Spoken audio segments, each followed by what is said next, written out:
169 prisoners are being brought for trial to this court in the City of London, the Old Bailey. Their finding of the Old Bailey car bomb that killed one man and caused 178 casualties. But I'm enormously grateful to the jury. Sensational developments from the phone hacking trial. The judge made his ruling today. Huntly shook and turned pale. Third IRA suspect to be acquitted of terrorist charges here in a year.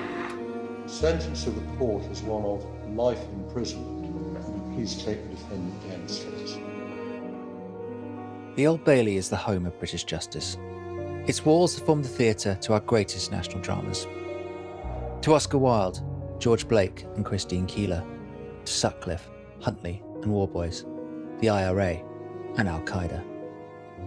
Through the rows of metal detectors, up a marble staircase, past statues of long-forgotten judges, in a crowded, wood-panelled back room, all day long, a team of court reporters dart between hearings. They work to file the reports that go out to newspaper offices across the country. No transcripts exist in British courts. They are not televised. Without court reporters, justice is not only blind, it is mute. And there are vanishingly few court reporters left. Court News is the last specialist agency to operate from the Old Bailey. They've been here since 1985. In their vaults lie first-hand accounts of every major case of the age. I'm Gavin Haynes. In this series, we're going to be going inside British trials, through the eyes of those who see justice being done every single day. The Court News team. DNA, they found fecal matter on there. Oh. He'd been ramming up his own arse when he was out Look at it, yeah. Yeah, that second one I said, Scott. Yeah. He was in there ramming a vacuum cleaner hose thing up his bum. That was when we still used to talk to coppers, and he told me that. He told me that, basically, the vacuum cleaner, the vacuum attachment. Yeah, we found fecal scrapings on it, being up his ass. Scrapings?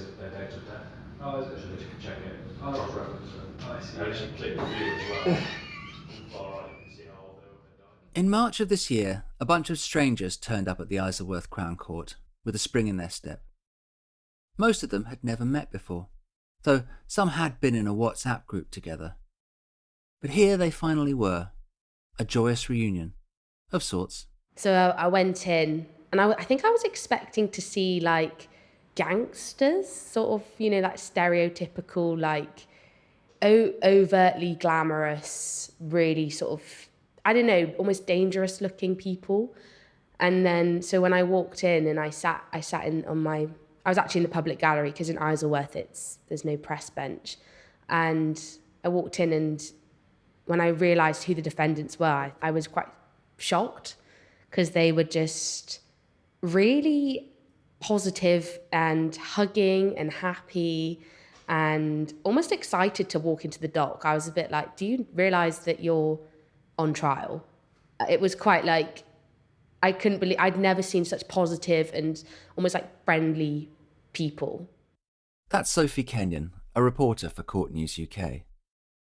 By then, Sophie had been working for the company for 11 months, but she was already second generation. Her sister, Megan, had worked for co-owners Scott and Guy a few years earlier. And when Sophie finished her master's degree in theatre studies, she found herself in urgent need of paid work. Megan suggested she try a hand in the courts. I still kind of get referred to as Megan's sister quite a lot, which I actually quite like. And how would you describe the vibe at Court News? Nothing will surprise you by the end of probably the first week that you work here. Tell me about Scott and Guy. Are they pleasant overlords? Yeah, Scott and Guy are great, and how much they know. I feel like they're like encyclopedias when it comes to crime and court cases. They can just sort of pick something out that happened and know it sort of back to back.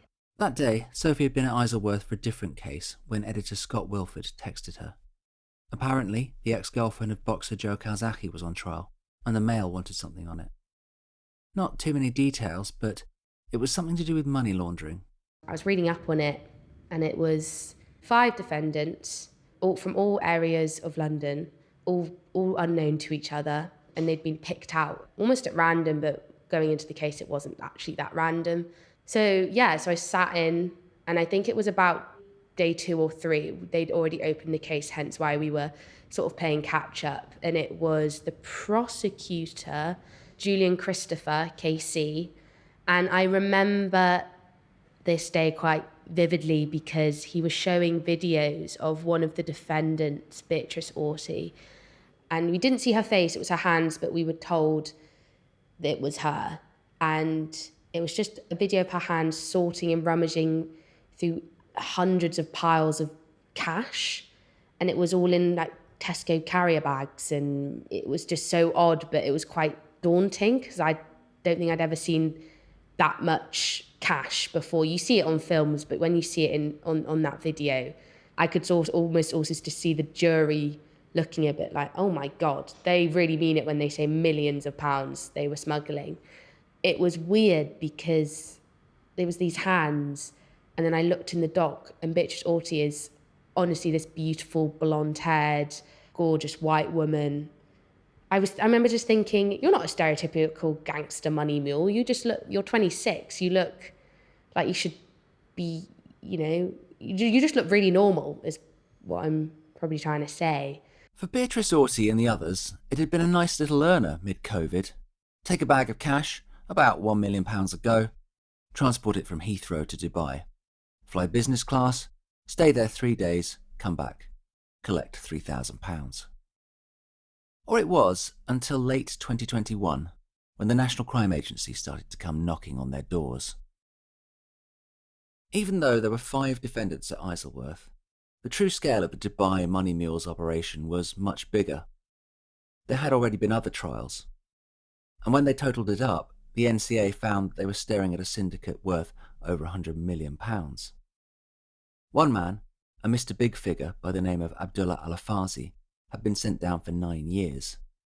His chief organiser was a housewife from Leeds with 2 kids, and she was still on the run. Others had pleaded guilty and been sentenced. Now, the cops had corralled together the remainder and charged them at the Crown Court nearest Heathrow with transporting criminal property outside of the country. So the charge was removing and transferring criminal property from the UK to Dubai, which basically meant that what the prosecution says that these mules took money that came from criminal activity, and by taking it over to Dubai where they declared it, that instantly cleans it as such, and it is now clean money that goes to the criminal's bank account. To convict, the Crown would have to prove that the money was indeed criminal property, and then, crucially, they'd also have to say that the alleged offender knew or suspected that it was. So, for the 5 on trial, defending themselves was going to be all uphill. Apart from the videos of them sorting through the sack of cash, all had been arrested after declaring the monetary value of their suitcases to Dubai Customs. And that sum was often over £1 million. Yeah, I think the first thing I thought when I sat in was, how are you going to defend yourself on this? What is your defence? Because we've got evidence, hard evidence, that you all took those flights to Dubai. You all handed over the money. You knew what was in the suitcases. How can you plead not guilty? But their line of defence was that they didn't know it was criminal, what they were doing. They believed it was all completely legitimate and that they were working for an actual company and that they wanted to make money because it was COVID and no one was making a lot of money, and that at the end of the day they were just a bit stupid and foolish. In other words, they were arguing the case that they didn't, in the words of the law, know or suspect that it constituted a benefit. Once you dug into the tale that the Dubai money mules all told, it did seem that they had been remotely controlled quite intensely. In total, 104 trips were identified by the National Crime Agency, and each had followed a remarkably similar pattern. So they would be told by Michelle Clark, go to this coffee shop. I think a Starbucks in Knightsbridge was mentioned quite frequently, and you're either going to be on your own or another courier is going to be there to meet you, and then you will be picked up by a chauffeur and they're going to come and collect you. So they then get in the car and this driver would drive them to an unknown address. We don't know where they would be picked up from. They didn't know where they were being driven to. It would just be houses, just a traditional townhouse in London. And they wouldn't get out the car, they'd stay in the car. And 1 or 2 men would come out the houses with these suitcases, they'd pile them into the back. Once the car was loaded, they'd drive them to Heathrow. Get to Heathrow, pop the bags on the trolley. Michelle Clark is then going to send you your boarding pass, should all be on your phone, and a letter from Omnivest. Omnivest was a fake gold trading company. The idea was that Omnivest was moving money east to Dubai and gold west to London. Omnivest didn't exist, but it was real enough to have its own website. Get to Heathrow, they'd check in the bags at the business class check-in desk, where the bags would be weighed. I remember up to 8 bags each, sometimes full of cash, that they'd check in, and they would always be asked to take a photo of the bags before they left them, to be like, this is where they're here, they're in the check-in desk. Then they'd have a great time, go through to the airport lounge. They'd also always be they'd leave it quite last minute, so they'd want it to be quite quick. So you get to Heathrow, check in your bags, and then almost immediately you're going through to the gate. They didn't give time for, I think, to be caught. Just straight through, get on the flight. And it was a business class flight, so, drinks and having a jolly good time. Once they'd get to Dubai, they'd have to collect their bags, and I remember them talking about how I think it was Beatrice Orty was describing how she'd get off at Dubai and everyone else would be walking through to exit the airport, but she'd have to go through to a separate room to the place where it says to declare, so what you've got to declare. And that's when they'd get out the letter from Omnivest, open up the suitcases, show the money, and in the bags, quite frequently, there would be coffee bags and coffee granules and air fresheners. I'm guessing just to quite literally put them off the scent. Apparently this is a myth. No amount of coffee grounds will throw a cash-trained dog off the scent. And once that was all, until they got caught, it would all go quite smoothly. Having declared the money, the mule would seal up their bags, exit the terminal, and be met by another contact. All they'd have to do is give over their bags. Apparently it would normally just be a guy with a big car, hand over the bags, and in return they'd be given £3,000 in cash, or $3,000 in cash. Given the details of their hotel they were staying in for the next couple nights, and over those next few days Michelle Clark would send them their flight details for their returning flight back to Heathrow. Michelle Clark is the missing housewife from Leeds. It was Clark who had recruited the 5, and Clark who'd updated their schedules, often hour by hour, on WhatsApp. She was a sort of travel agent for people who holidayed with £20,000 £50 notes. It's not clear quite how she had parlayed a certain chatty charm into a role in the international money laundering market, but through a range of different methods, mainly friends of friends, she seemed to recruit a certain kind of person. And when you put them all together in a Crown Court, their collective vibe was unmistakably chintz. A bit TOWIE, lip fillers, makeup, gloss. There was Amy Harrison, 27 at the time. Amy Harrison came across really young, really naive, almost boisterous, I want to say. She was loud. There was the aforementioned stunner, Beatrice Orty. Then there was the woman whose fate it was to be endlessly rehashed as Joe Calzaghe's ex, despite that relationship having ended in 2009. Jo Emma Larvin, who was tried alongside her new partner, Jonathan Johnson. The pair now lived up in Ripon, Yorkshire. Those two were interesting as well. I mean, they were a typical couple, held hands the minute they left the dock. They were holding hands. They had the same lawyer. They just, they were a couple and they were inseparable. But they were quite removed from the rest of the group, actually. I'd say the other 3 were younger, but these 2 were, I think, Jeremy Larvin was 45 and Jonathan Johnson was in his mid-50s. But they'd always sit away from everyone else outside of court.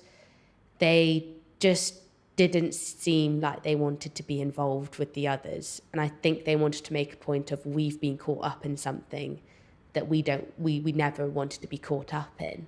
And then, finally, there was Liam Raybone. Who, yeah, he did not like me. He did not.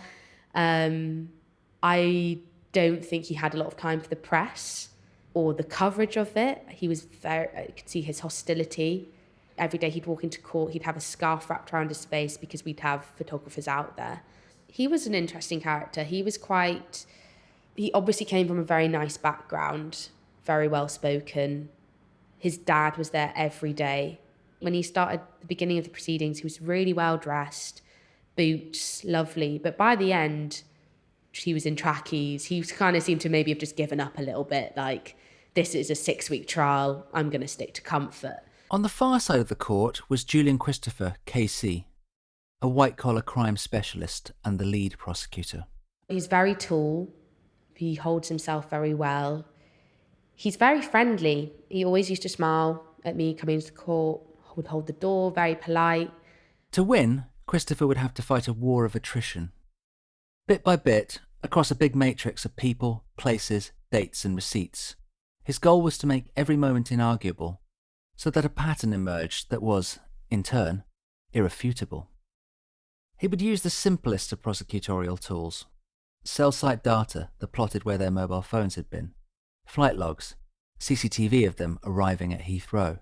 He didn't just stick on one person at one time, he really accumulated it, so you could see the holistic timeline of where everyone was on certain days and how this really was a set out regime of, in a very, very clever organisation that had set it up.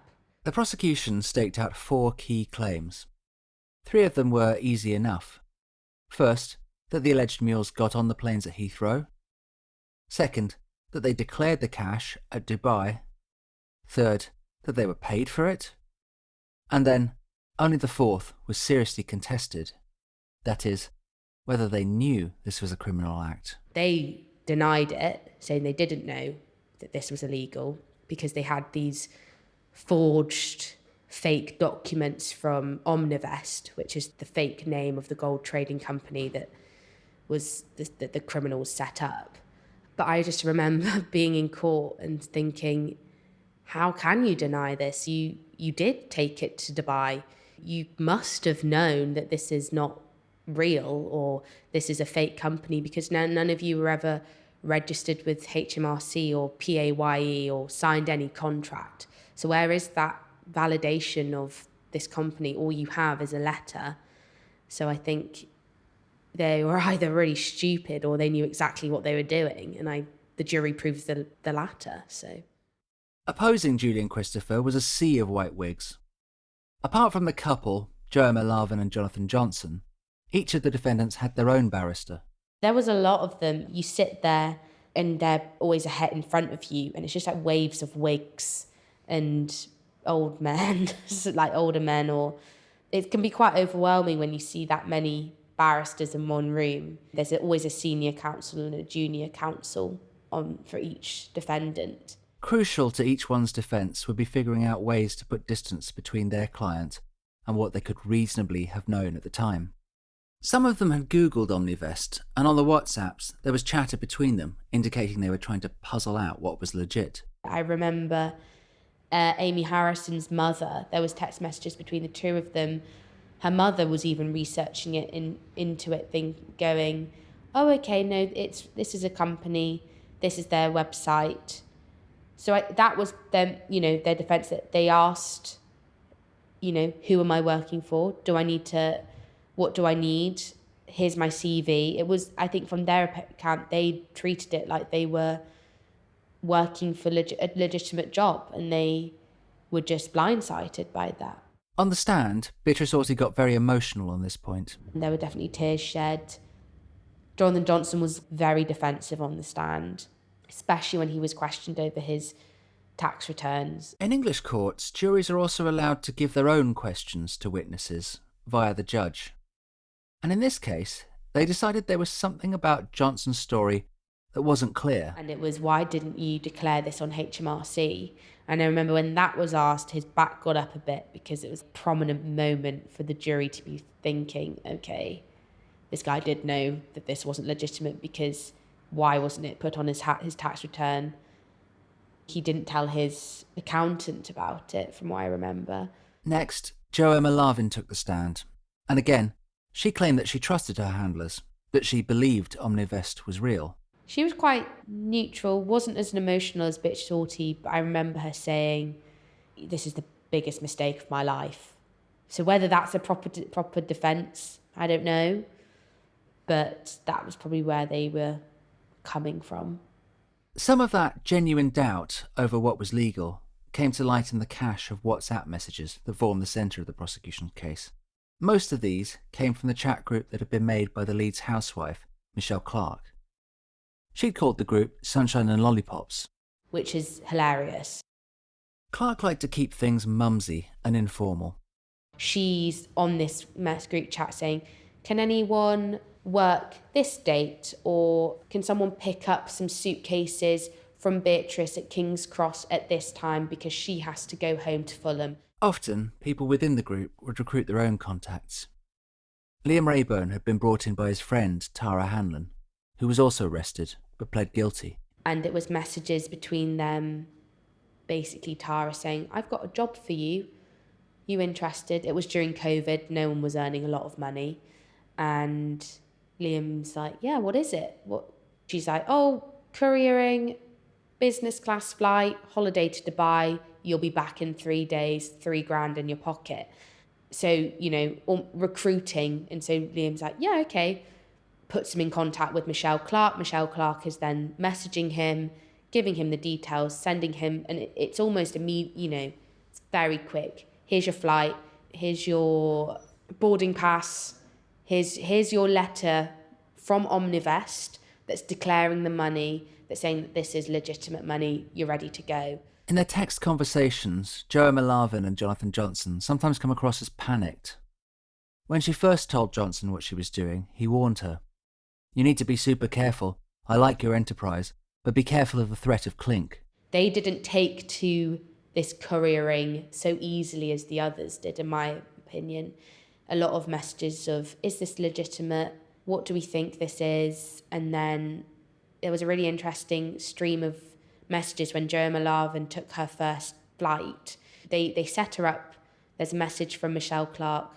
Meet Amy Harrison at this Starbucks in Knightsbridge at this time.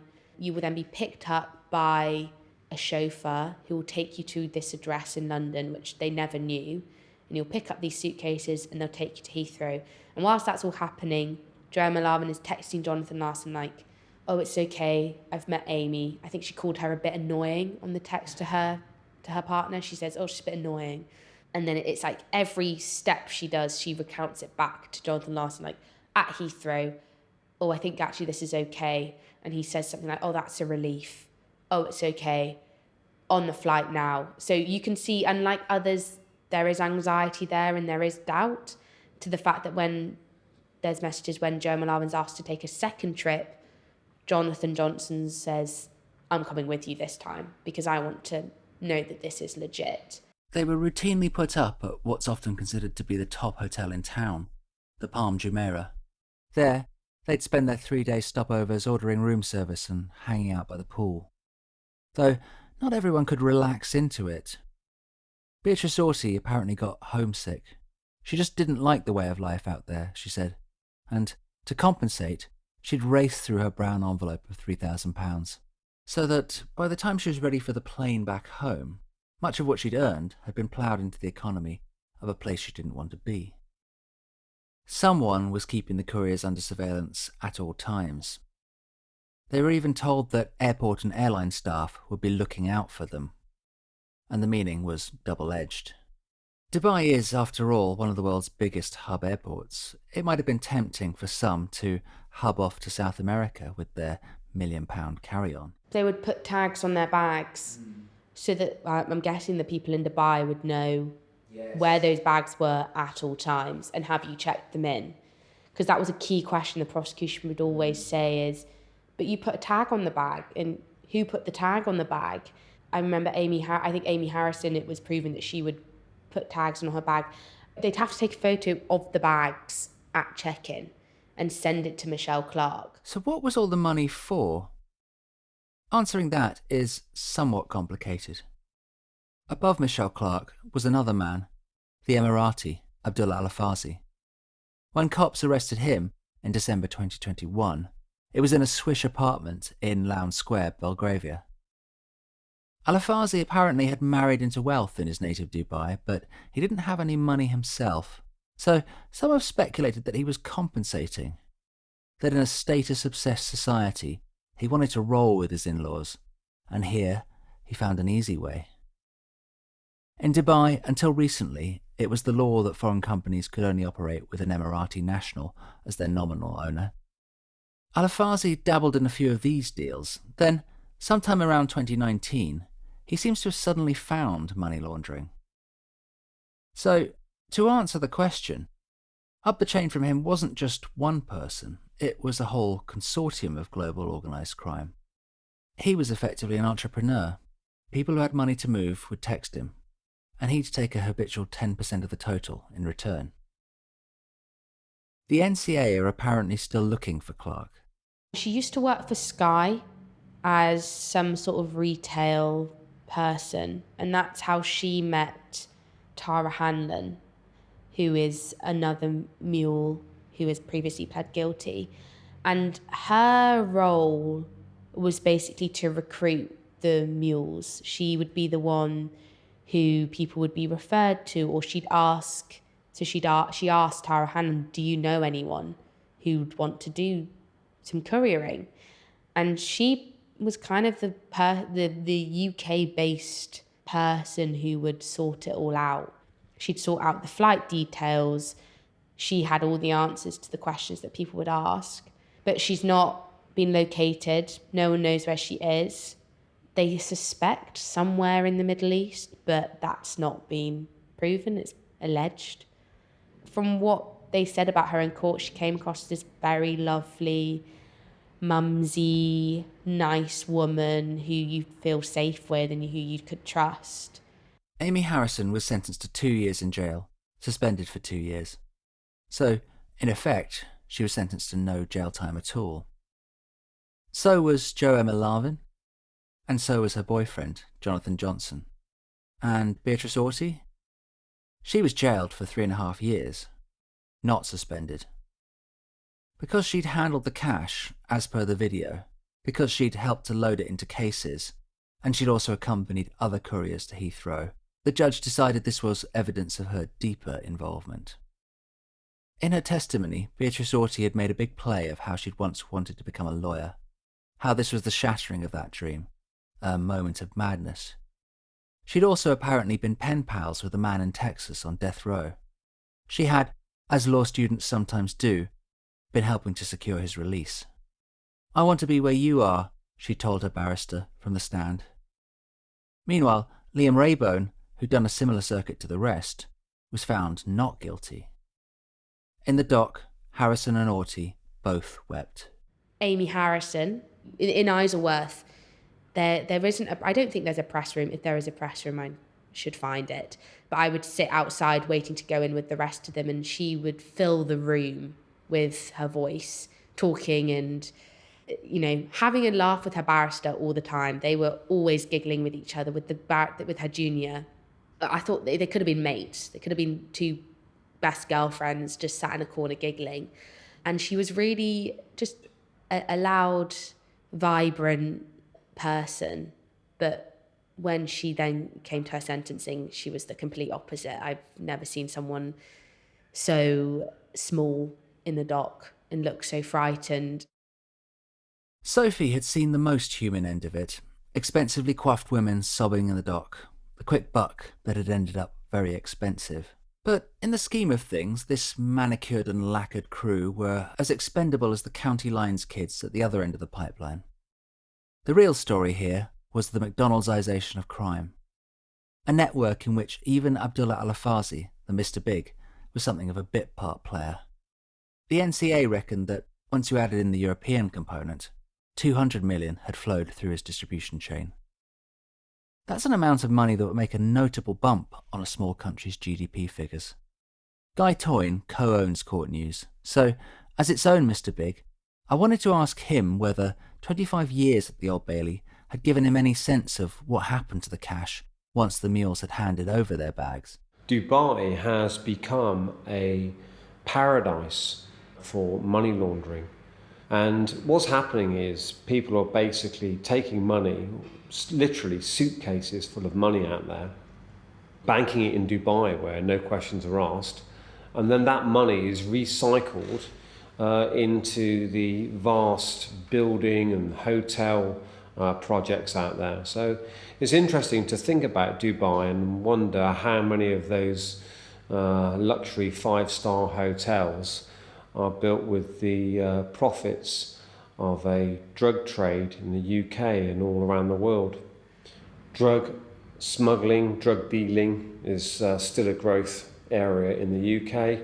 We see businesses in the high street. We all perhaps know businesses in the high street where we ask ourselves why the business opened in the first place and then how that business continues to run.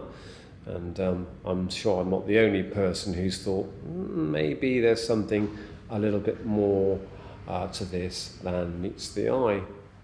In this country, one thing solicitors are absolutely paranoid about in property transactions is money laundering.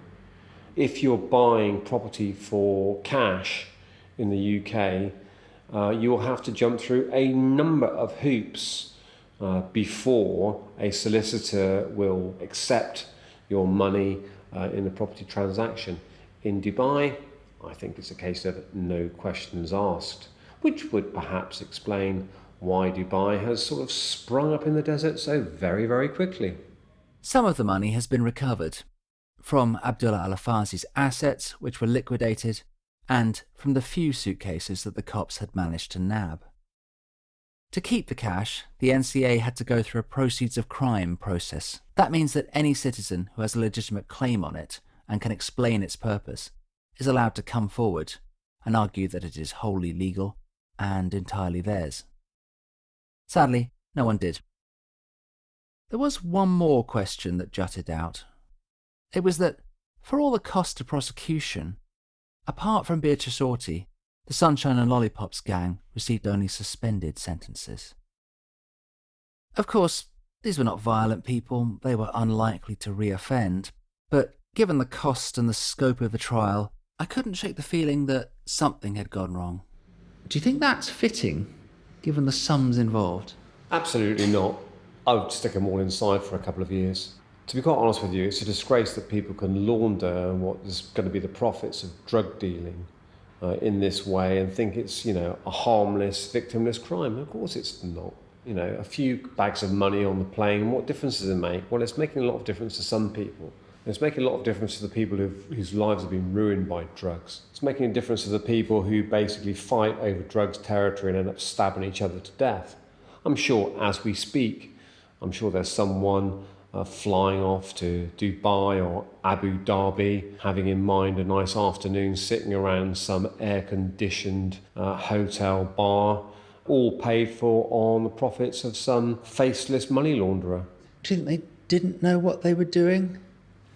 Well, if someone says to you, would you like to take a big suitcase full of cash to Dubai, what would you think the purpose of that was? Perhaps someone just knew a lot of spending money on holiday? I mean, it's absolutely ridiculous. Of course they knew what they were doing. They knew exactly what they were doing. If you look at some of the text messages that were exchanged between them, it's obvious they knew what they were doing, and the jury found that they knew what they were doing. So, to say it's, somehow they weren't really complicit, somehow it was all, I didn't know, it's just a complete and utter joke, and they know it is as well. A suspended sentence is a funny thing in that it's like having no sentence at all. The sort of binary line between you will serve 7 years and you will serve 7 years suspended is massive, and yet these are treated as almost the same thing. Well, you say suspended sentences are a funny thing. They've never made me laugh. To be quite honest with you, you get suspended sentences handed out to people for quite serious crimes. Crimes of quite serious violence are sometimes met with suspended sentences. The idea of suspended sentence is that it literally is suspended above your head, and therefore if you commit a further crime, you will be sentenced for that crime and the one previously. I've sat through a load of cases where someone is in breach of a suspended sentence, and funnily enough, the judge hasn't even activated it. The likelihood of them being caught with another suitcase full of cash is, of course, absolutely minuscule. So the suspended sentence means precisely nothing. Are suspended sentences overused then? As far as I'm concerned, yes, they are. The problem is, of course, is that it all boils down to the fact that there are too few jail places in the UK, and therefore there's a huge pressure on the judges to try and pass as many non-custodial sentences as possible. But of course, you see people coming back to the courts again and again and again with various non-custodial penalties, suspended sentences, community terms, all this, a fine here and there, detention and training order, all this sort of nonsense, before, of course, they go on to commit a really, really serious crime. And I'm afraid there's a sad inevitability about it all.